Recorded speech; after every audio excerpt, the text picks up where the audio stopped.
අයිබෝවන් අපි රස කර කර කන චීස් තියෙනවනේ චීස් හදන්නේ කොහොමද කියලා පොඩ්ඩක් මේක උනන්දුවෙන් බැලුවනම් කොහොමද චීස් රසය කියලා අපි කන චීස් විතර පට්ට රසයිනේ ළමයිට හැදෙන්න දෙන චීස් ළමයින්ගේ විටමින් එක කොහොමද ගන්න කියලා බලන්නකෝ මේ දැන් නම් අර ඉන්දුනීසියාවේ කියන රටේ හවුස් මේට්ලා සම්පූර්ණයෙන්ම නතර කරලා ගොඩාක් ආයතන පටන් අරගෙන ඒගොල්ලෝ ලෝකෙටම දැන් බෙදා හරිනවා හැමදේම. දැන් ওই දාලා තියෙන වීඩියෝ හැම එකක්ම ওই අකර්මාන්තශාලා ඔක්කොම ඉන්දුනීසියාවේ හදන ඒවා. දැන් මේගොල්ලෝ හවුස් මේට්ලා නෙමෙයිනේ ඒගොල්ලන්ගේ රටේ ඒගොල්ලෝ වැඩ කරනවා. රටේ වැඩ කරන්න මිනිස්සු ඕන රටට වැඩ කරන්න. තේනවනේ?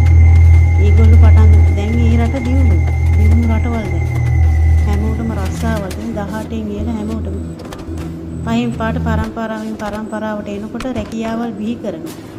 අපේ රටේ තමයි රැකියාවල් හැදෙන්නේ නැත්තේ. සරණයි.